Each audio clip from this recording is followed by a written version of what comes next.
Okay, turn to 1 Samuel chapter 7.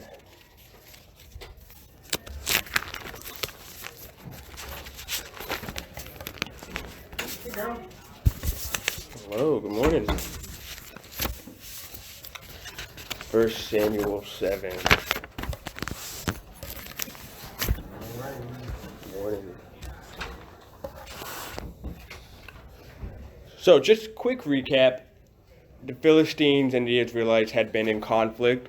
The Philistines had taken the Ark of the Covenant, the central piece of Israel, from Shiloh. They take it over to their cities. The Ark is in captivity there.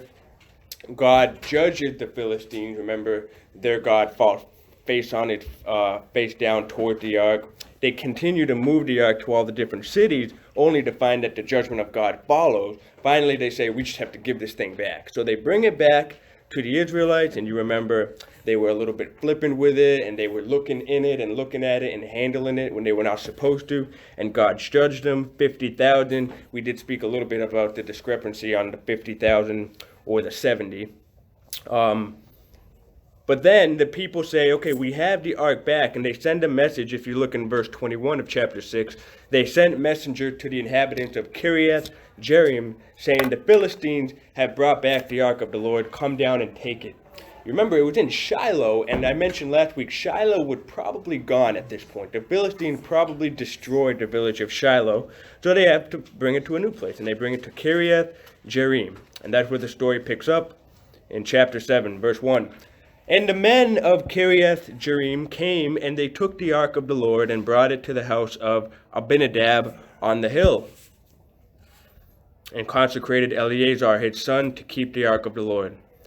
From the day the ark remained at Kiriath Jearim, and the time was long, for it was 20 years, and all the house of the Lord lamented after the Lord.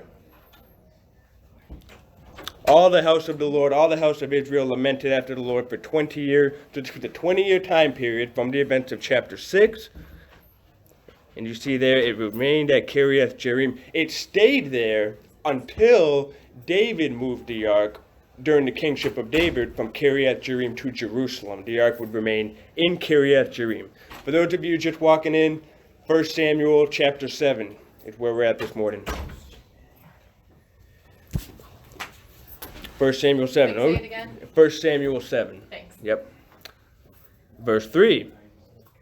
Then Samuel spoke to all the house of Israel, saying, if you return to the Lord with all your heart, remove the foreign gods and the Ashtaroth from among you, and direct your hearts to the Lord and serve him alone, he will deliver you from the hands of the Philistines. Verse 4, so the sons of Israel removed the Baal and the Ashtaroth and served the Lord alone. The charge by Samuel given to the people of Israel is remove all of the false gods from your heart and your house. Serve God alone, and God will deliver you from the hand of the Philistine. This is a common theme repeated throughout the Old Testament, is it not? The prophets continually telling the people of Israel, remove the false gods from your life, remove the false gods from your heart. Specifically here, remove Baal and Ashtaroth. These were the two main deities of the Canaanite religion. And Samuel said, serve God alone. This is why God had a distinct way for the people of Israel to live, to eat, to dress, to go about their business, because he wanted his people, the people of Israel, the Jewish people, to be distinct in a world where they were surrounded by pagan neighbors who did not know Yahweh. So he had a distinct way for him to live, and this is the charge by Samuel. Return to that way, and if you do, he will deliver you from the Philistines. Verse 5. Then Samuel said, gather all Israel to Mizpah, and I will pray to the Lord for you. Now, wait a minute. Remember Samuel, we hadn't seen Samuel until last we saw him was in chapter 3, when Samuel was a young boy being called by God into becoming a prophet of Yahweh. By this point, he is at least middle-aged man. He is the national leader of Israel. He's the prophet of Israel, and he's specifically unique in his prophetic role because he is the national prophet and the national judge, whereas all of the other judges in the book of Judges seem to do so in a tribal sense. They weren't entirely in control of all of Israel, but rather in different tribes and groups. And if you remember in chapter 3, I think it was the end of it, it said Samuel became the prophet of all the land of Israel. So he's their guy. He is their new leader. And he says here in verse 5, gather all Israel to Mizpah, and I will pray to the Lord for you. Verse 6, they gathered all to Mizpah, and they drew water and poured it out before the Lord, and they fasted on that day, and they said, we have sinned against the Lord. And Samuel judged the sons of Israel at Mizpah. This is also the first picture we get of Samuel's leadership in action. Remember, by this point, he's at least a middle-aged man, and he is by far out and out their leader. But you see how he leads the people. First, he commands them all to gather all together at one place in Mizpah. He prays for them, and then he leads the people in repentance and in confession towards sin. I mean, that is just basic godly leadership 101. And this is their new leader. And it had to be refreshing because they had come from times in the period of the judges from good leaders at some point and then bad leaders at other points.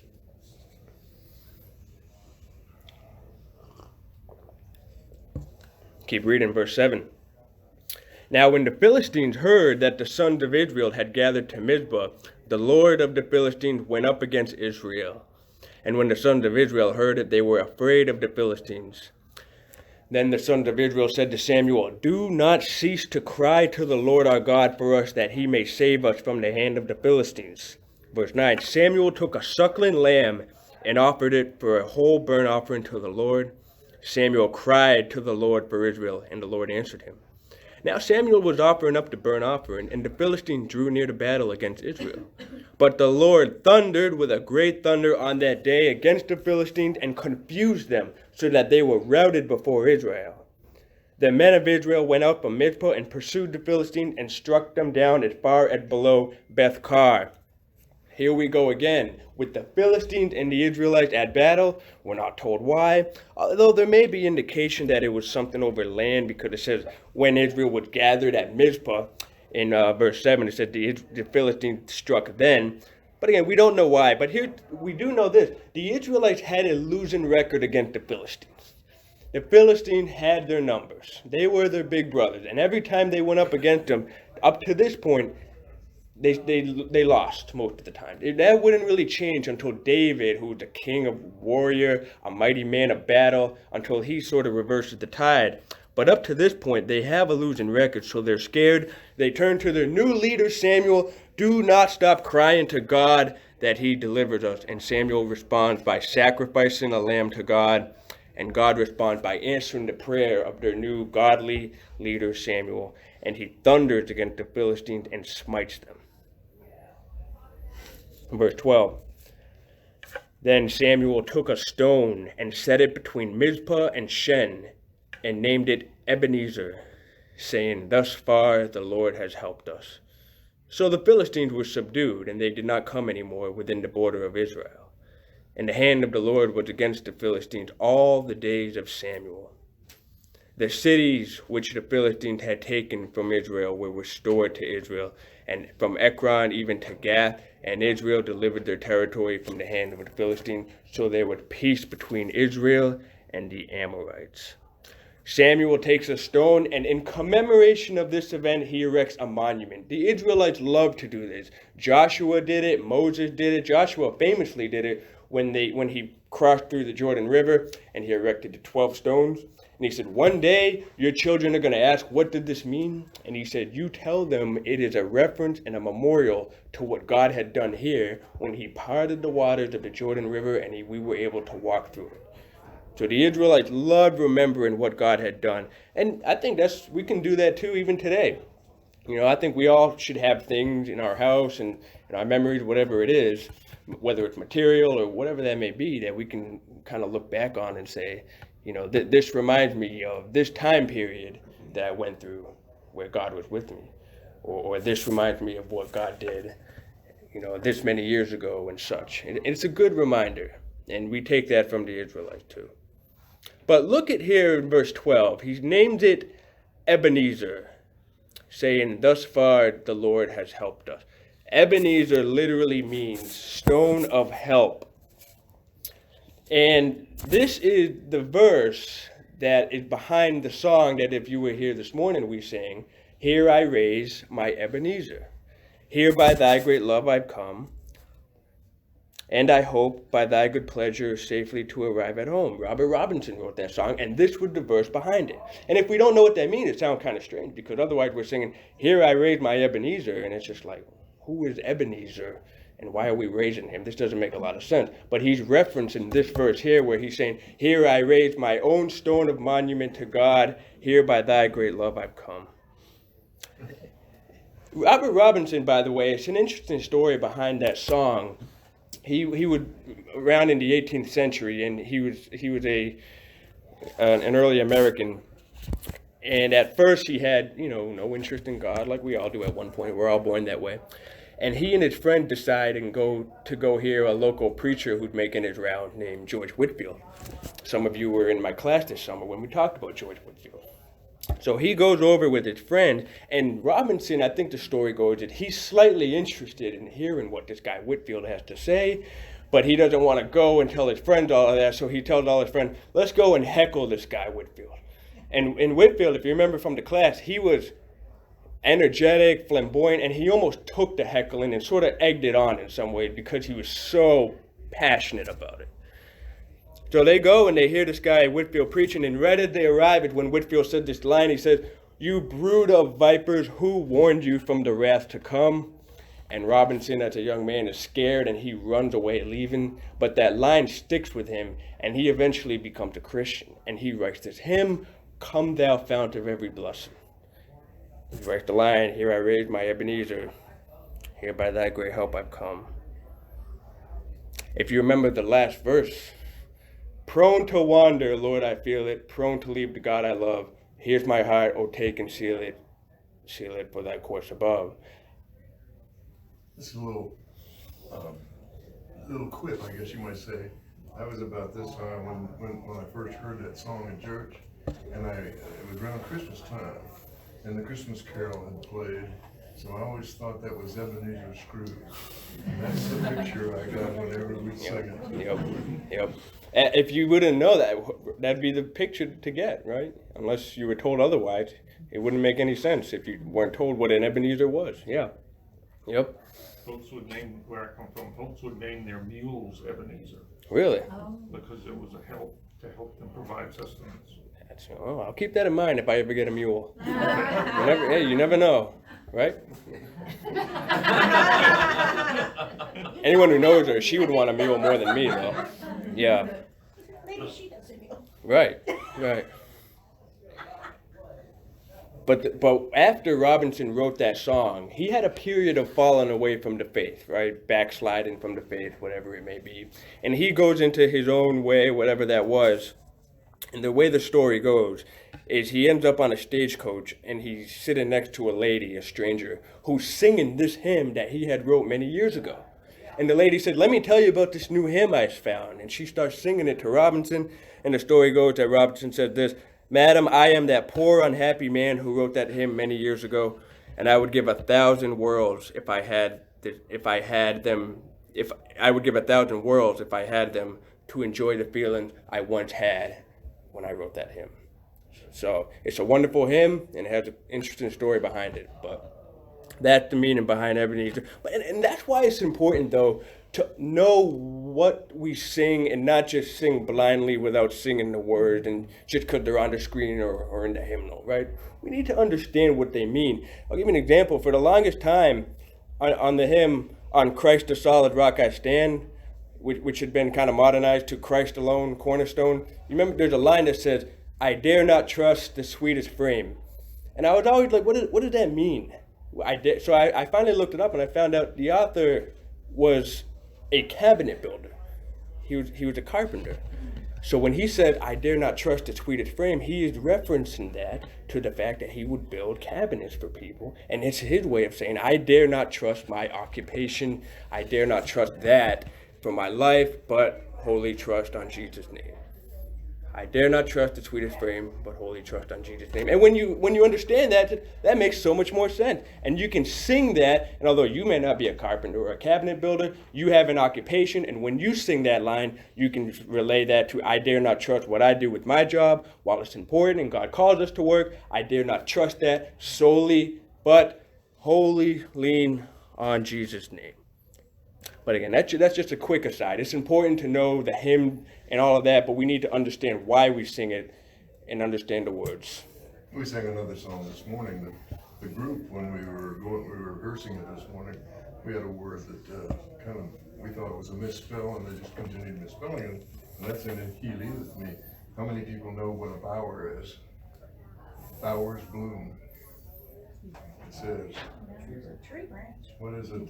Eden's bowers bloom. Tree branch. What is it? Tree branch. I think. Well, one of our singers looked it up. It's garden. It's a garden. Yeah. Yep. But we sing that, and that's the first time I thought, I never looked that word up. I don't know what I'm singing. Yeah. Yeah. Yep. Yep. And some of the hymns are very old where they have those old words, and it's fine, but we need to understand what we're singing. Verse 15. Now Samuel judged Israel all the days of his life. He used to go annually on circuit to Bethel and Gilgal and Mizpah, and he judged Israel in all the places. Then his return was to Ramah, for his house was there, and there he judged Israel, and he built an altar to the Lord. Verse 15 to 17 is an interesting way. 1st and 2nd Samuel, and I think quite a few of the Old Testament books, are written in a way where as you read them, the narrator is not necessarily going start to finish consistently. Although he is, and it is a historical narrative, oftentimes the author will throw in little commentaries, such as in verse 15 through 17, where if you were to read it, you would think that's the end of the book. Because here he says, Samuel judged all Israel all the days of his life. He used to do this, then he went home and built an altar to the Lord, and that's the end of the book. But it's obviously not. The book continues, but the narrator throwing these little things in there as he goes along. And if we're not careful, this is pretty subtle, so we can pick that up. But oftentimes they're not that subtle, so as we go through, we have to read it carefully to understand what sort of commentary that he's throwing in and what's a part of the historical story. So this is a little commentary he throws in. Samuel judged Israel all the days of his life. He used to go annually on circuit to Bethel and Gilgal and Mizpah and judged all Israel in all the places. And there, by the way, you have a reference to a circuit judge, right? We know what the circuit judges are, and for most of Anglo-American history, circuit judges would travel through all the places and do their work. We don't do that here anymore, but that goes all the way back to the days of Samuel. All right, any questions, comments, anything so far?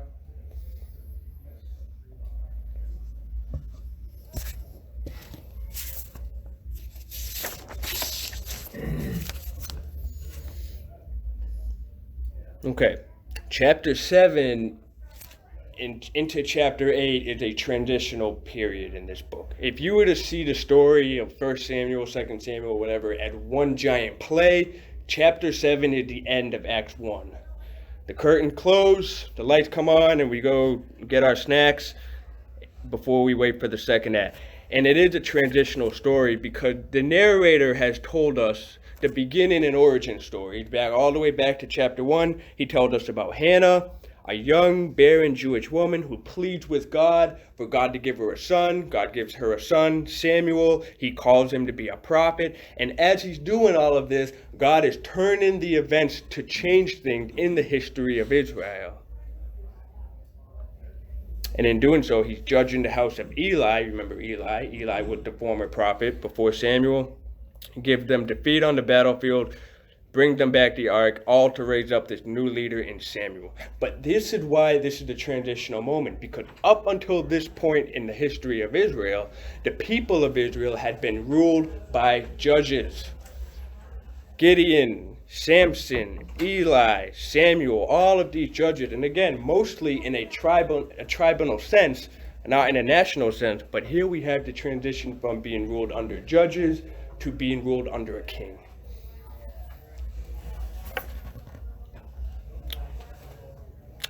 1 Samuel chapter 8. Let's keep reading. Chapter 8, verse 1. It came about when Samuel was old that he appointed his son judges over Israel. Verse 2, now the name of his firstborn was Joel, and the name of his second Abijah, and they were judging in Beersheba. His sons, however, did not walk in his ways, but turned aside after dishonest gain, and took bribes and perverted justice. So Samuel is an old man, and he knows he needs to pick a new judge because he's going to die one day, and he needs to pick successor to judge the people of Israel. And he starts by picking his son, which was a common thing to do.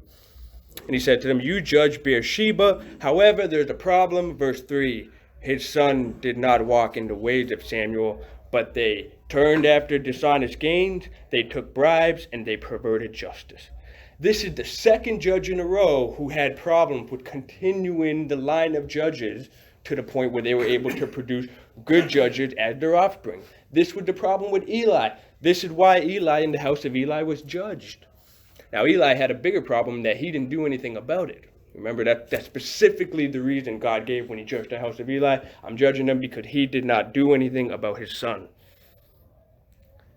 And for what it's worth, there does seem to be a little bit different of a compare contrast between the sons of Samuel and Eli. The sons of Eli, you remember, they were called worthless men. They were sons of Belial, sons of Baal, wicked men who did not know the Lord. All we know about Samuel's sons is they turned aside after dishonest gain, took bribes, and perverted justice. All horrible things, but it does seem Eli's sons were described in a little bit of a worse manner. Do you think that could be due to Samuel's pretty much raised by Eli, so he didn't really get to see any good parenting skills as he was raised? Could be. That's a theory, yeah. Well, because he didn't have his own family. Yeah, yep, could be. Yep, we're not exactly told why. But it does speak to the theme, however, that you can be a great person. You can be a great man. You can be a great woman, but that doesn't always translate to your children. That's just the hard reality of it. It's hard as a parent when you know you did the best you could and they are not, Yeah, their faith's not the same level Right. as yours is, or what you had hoped it would right. be. And spiritually speaking, salvation doesn't run through DNA. That's the reality. We all have a choice to make. We all have a choice to either reject or accept the living God. And all throughout the Old Testament, one of the themes you read, especially when you're reading about the kings, is stuff such as, this king did not follow the ways of his father, but rather he was wicked in the sight of the Lord. Well, it shows that it's all about choice, individual choice, and all you can do with your children is the best that you can. And they do make their own choices. Yeah. It's frightening as a parent, but it's the reality of it. Yeah. And it's a reminder that the Christian parent is called to raise their children in the fear and in the Lord, but the children make a decision. That's the reality of it. We all make a decision. We've all made a decision, and our children will make a decision. Our grandchildren will. That's just the simple reality of it. And you know, you mentioned that it could have been he didn't see a good father figure. It could have been that. One of the things that's interesting, too, is sometimes people sacrifice them being parent on the altar of them being a prophet of Israel. That seems to have been the case, for example, with David. David was not the best father. He was a good father, but it's fair to say he was at times absent, apathetic, and that could have been because he was the king of Israel and maybe elevated that over being a father. You have something? Well, no, that's somewhat prophetic. I don't hear well, but this may have been covered already. But the fact is that Eli apparently was not close to his sons at all, because he didn't know what they were doing, where they were, and they were right there at the gate, at the entrance to the temple, doing all this stuff. But he had to hear it from the town people. So I mean, it just tells you that our responsibility is to be close to our kids and know what they're doing and what they're thinking and saying. And of course, we talked about the fact that Eli was held accountable for what his sons did, which is tough to take. But Yep. You know, I think that that's one of the things that will be asked about maybe sometime. Absolutely. Absolutely. Well, and you're not the only influence on your child, as much as we wanna. Say that again. The father and the mother are not the only influence on the child. There's a lot of outside factors that influence who our children become. Mm-hmm. So, you know, I mean, Eli does get blamed here, so there's obviously something God said, you didn't do this the way you should have. Mm-hmm. But at the same time, though, they were adult men, they made their own choices. And, you know, my parents were lovely, godly people, and I have a brother in prison. That's not there's no aspect of their character that would say they would have a child who is in prison, but that's who he chose to be. So, Right. you know, my father was the best person you'll ever meet. Yeah. So there's other influences. Yep. Absolutely. Anything else?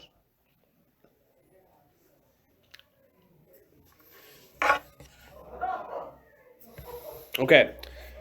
That's the problem. Verse 3, his son did not walk in the ways of Samuel, but what? Turned aside after dishonest gain, took bribes, and perverted justice. They were corrupt judges. That's just the reality. Verse 4, then all the elders of Israel came together, and they said to Samuel at Ramah, Ramah is where he lives. Verse 5, they said to him, behold, you have grown old. That is a way to start a conversation. Look, you are old. But it gets worse. Your sons don't walk in your ways. And here's the killer. Now appoint for us a king to judge us like all the nations. 3 hits in a row. You are old. You have bad children, and we don't want you anymore. Give us a king.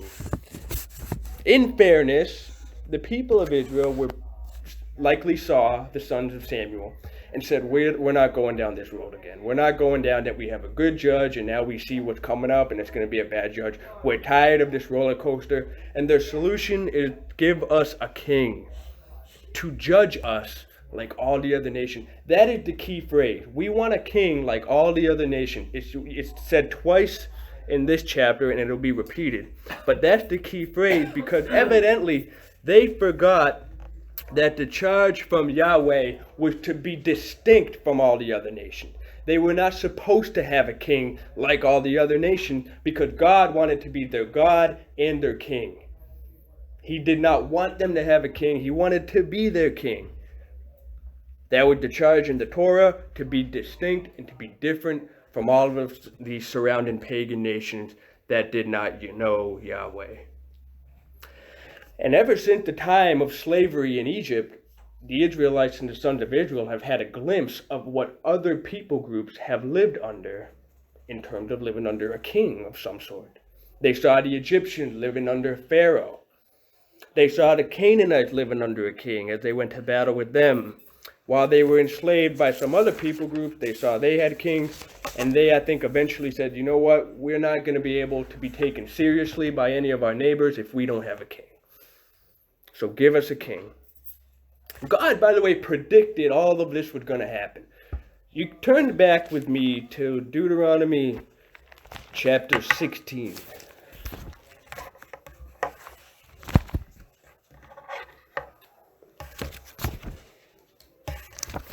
Deuteronomy 16, God tells them what's going to happen, and he gives them the charge to appoint the judges, and then he explains how the judges are to interact and how they're to work, how they're to be just and not take bribes and not corrupt. He gives them very specific instruction, and then he closes by saying there's going to come a time, and this is before all of the judges, this is during the time of Moses and all that, there's going to come a time when the people will no longer want to be judged under judges, and they no longer want me to be their king, but they're going to want their own king. Look at verse 18, Deuteronomy 16:18. You shall appoint for yourselves judges and officers in all your towns, which the Lord God has given you, according to your tribe, and they shall judge the people with righteous judgment. You shall not distort justice, you shall not be partial, and you shall not take a bribe. For a bribe blinds the eyes of the wise and perverts the words of the righteous. Justice and only justice you shall pursue, that you may live and possess the land which the Lord your God has given you. You shall not plant a tree for yourself of an Asherah or of any kind of tree beside the altar of the Lord your God, which you shall make for yourself. You shall not set up for yourself a sacred pillar, which the Lord your God hates. From chapter 17, verses 1 through 18, we won't read it, but God continues to give more specific instruction to all the judges as to how they're to administer their role as judges. And then drop down to verse 18 of chapter 17. Now it shall come about when he sits on the throne of his kingdom, he shall... No, I'm sorry. Drop down to verse 14. Verse 14, 17, 14. When you enter the land which the Lord your God gives you, and you possess it and live in it, and you say, I will set a king over me, like all the nations who are around me. You shall surely set a king over you, whom the Lord your God chooses. One from among your countrymen you shall set as a king over yourself, and you may not put a foreigner over yourselves who is not your countryman. Moreover, he shall multiply horses for himself, nor shall he cause the people to return to Egypt to multiply horses, since the Lord had said, you shall never again return that way. He shall not have multiple wives for himself, or else his heart will turn away, nor shall he greatly increase silver and gold for himself. We'll turn back to Samuel, but all the way back in Deuteronomy, God predicted this is going to happen. These are the judges, these are what they're going to do, but come the time, you're going to say, we no longer want judges, we want a king, and this is what's going to happen. The kings forgot to read Deuteronomy. Yeah. Yep. Exactly. Wouldn't the idea of like having a king have the exact same flaws as like putting one of Samuel's sons as like the next leader? Because like a king, you know, they have a dynasty and pretty much their offspring will inherit regardless of that. Whereas with Samuel, he was chosen because of his capabilities and because he was taught by Eli.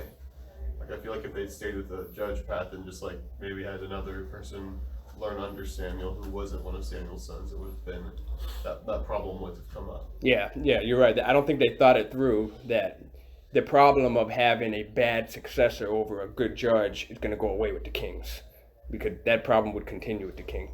But you lead right into the next point, because again, this is a key moment in time where we're switching from the Israelites being ruled under the judges to being ruled under a king. And the question is, why did they want to do this?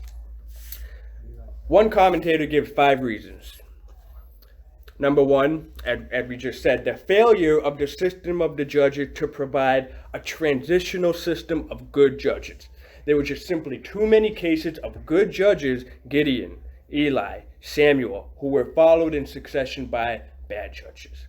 Now that problem wasn't going to go away with the kings. If anything, it may have made it worse. But the people were tired of up and down, good judge this time, bad judge next time. On and on we go. Number 2, the desire to have a national rather than a local or regional government. Remember, Samuel seemed to have been the only prophet who judged them nationally. All of the other judges had ruled under them locally. Number 3, the perceived need for human military leadership in armed conflict against other nations. If you drop down to chapter 8, verse 20, that seems to make it clear, because one of the reasons they give in verse 20 is, we want a king that we may be like all the other nations, that our king may judge us and go out before us and fight our battles. They had military leadership prior to this. They had Joshua, the great military commander, but they wanted to go out and fight against these other nations and point to their king and say, this is our king and we are following him, because that's what everyone else had. They had God on their side, though. They had God on their side. Yeah. That's why they won their battles. They wanted to do better than that. They wanted a king. So they went to a human? Yeah. They wanted a king. Yeah, that's what they did. Yeah. Good point, Sissy. Yep. Number 4, the desire to fit in with other nations. Twice the people say, give us a king so that we may be judged like the other nations. They sound like high school kids. Yeah. I want to be like him. Yep. Thought they all wanted to be different. But they're Different, all but alike. the same. The same difference. Mm-hmm. Number 5, the more fundamental reason is that they have rejected God as their king. That's the reason that God is going to give in a couple verses when he recounts this whole thing. They no longer want God as their king. They want to fit in with all the other nations. They want to follow a king in battle. and they want to have a human king that they can look to and say, this is our king. Now, Samuel's response, verse 6, again, they go to Samuel and they say, you're old, we don't want your kids, give us a king. Samuel's response, verse 6, but the thing was displeasing in the sight of Samuel. It's literally evil when you read displeasing. The thing was evil in the sight of Samuel when they said, give us a king to judge us. And Samuel prayed to the Lord. In verse 7, the Lord said to Samuel, listen to the voice of the people in regard to all that they say to you. For they have not rejected you, but they have rejected me. That's the reason that God gives. It's not that they don't want you, Samuel. Samuel probably took this personally. He was their leader. He was their prophet. And they come to him and say, we don't want you. We don't want your kids. We want a king. He probably took it personally because God says to Samuel, it's not you they've rejected. It's me. They've rejected me from being a king over them. Verse 8, like all the deeds which they have done since the day that I have brought them from Egypt, even to this day, in that they have forsaken me and they've served other gods. So now that they're doing to you also. He's saying, look, Samuel, all the things they've done to me, all the heartache they've caused me, turning away to all these false gods, now they're doing it to you. Verse 9, now then listen to their voice. However, you shall warn them of the procedure of the king who will reign over them. God is very gracious, because here are the people who no longer want God to be their king. They go to the prophet and say, give us a king. And God says, okay, listen to them, but give them a warning. Give them a final warning of what it will be like to be under this king that they want. So from verses 10 all the way to 18, God tells them what this king is going to do to them. Number 1, he will take your sons and he will make them work for him and on his chariots. Because he'll get a chariot. That's what a king gets. That's verse 11. Number 2, he will take thousands of you and make them plow his own field, make them reap his harvest, and make his weapons, and he will take mechanics for his chariots. That's verse 12. Number 3, he will take your daughters, and he'll turn them into cooks in his own kitchen, his bakers and perfumers. Verse 13. He will steal your field with your vineyards, and he will give them to his own people. Verse 14. Number 5, he will steal 1/10 of your fields and give them out to his own servants. Verse 15. Number 6, he will take your servants, your best servants, your donkeys, and make them his own. Verse 16. And then number 17, he will take all of you, and many of you will become his own servants and his own slaves. Verse 17. Because of all of this, in verse 18, then Samuel says, he's talking to all the people of Israel. This is the final warning. Verse 18, then you will cry out in that day because of your king, whom you have chosen for yourselves, but the Lord will not answer you in that day. This is the final warning. Abort mission, turn away, danger ahead, right? Turn back now. This is your final straw. If you do this, you're going to change the course of your history forever. One commentator said, in a move that would determine the shape of Israel's history from that day forward, Israel's elders ignored Samuel's warning and restated their demand for a human king, consistent with his pattern of fulfilling even Israel's sinful request. The Lord acceded to their will. A troubling future for Israel was thus assured. And it is a good reminder that we should be careful what we ask God for. We should be careful what we pray for. Because I think God is not just seeing what Saul is going to do to them. He would go on to become the first king, as we'll read in the coming weeks. He's not just seeing how bad Saul is going to be, but God is seeing years down the road to guys like Ahab and Jezebel.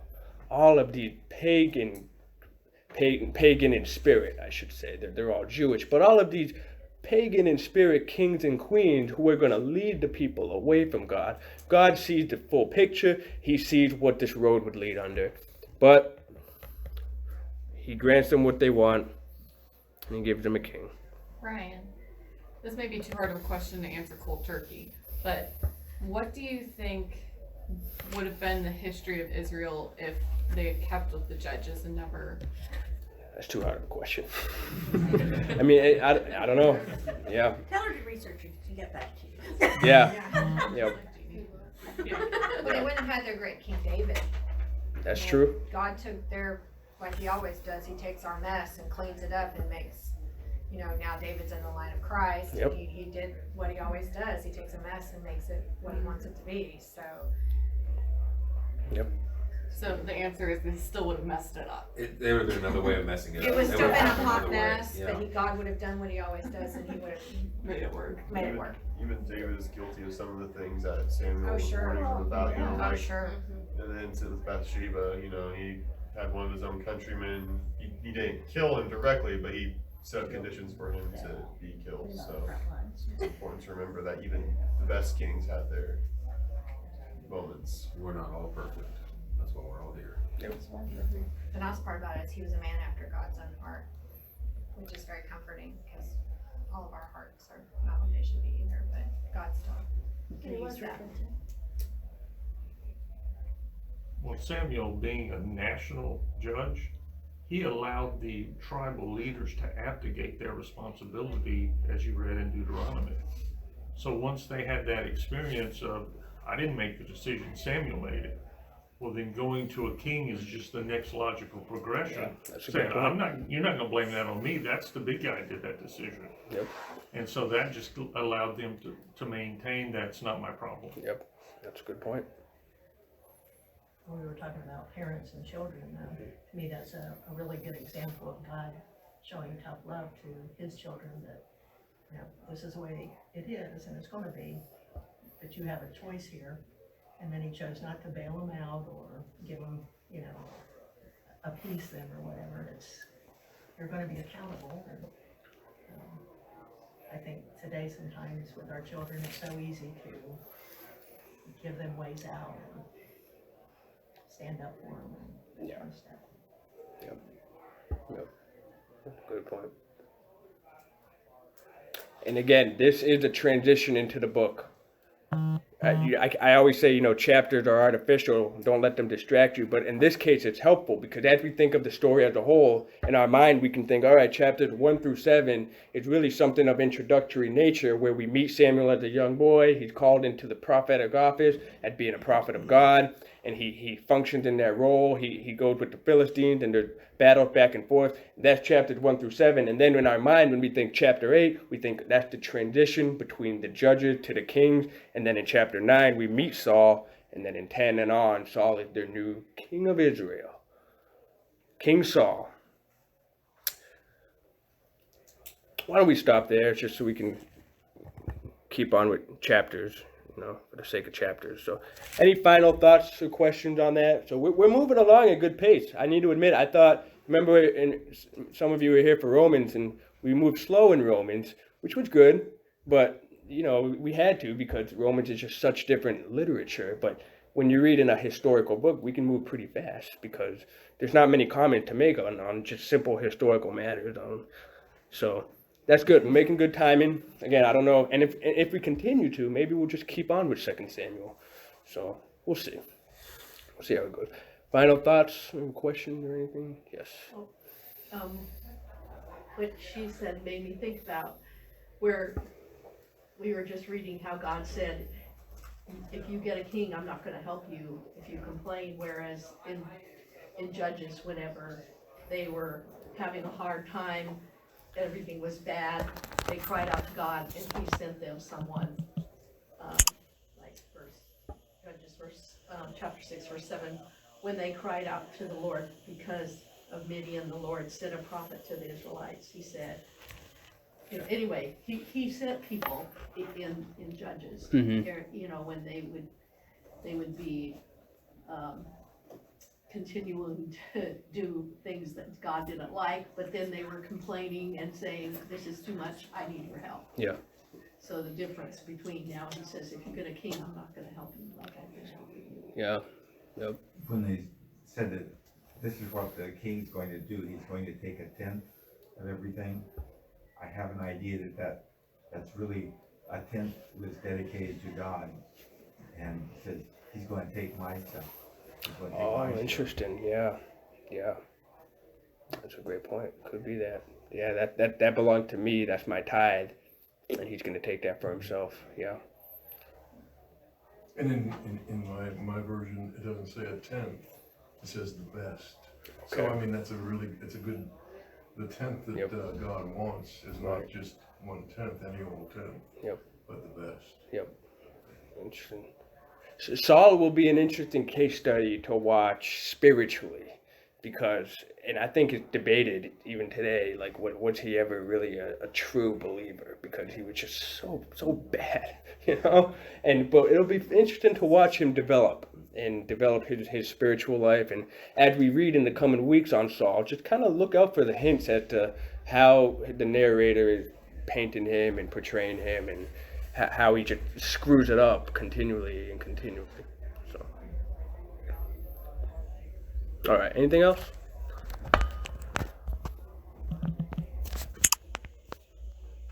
Okay, let's close it.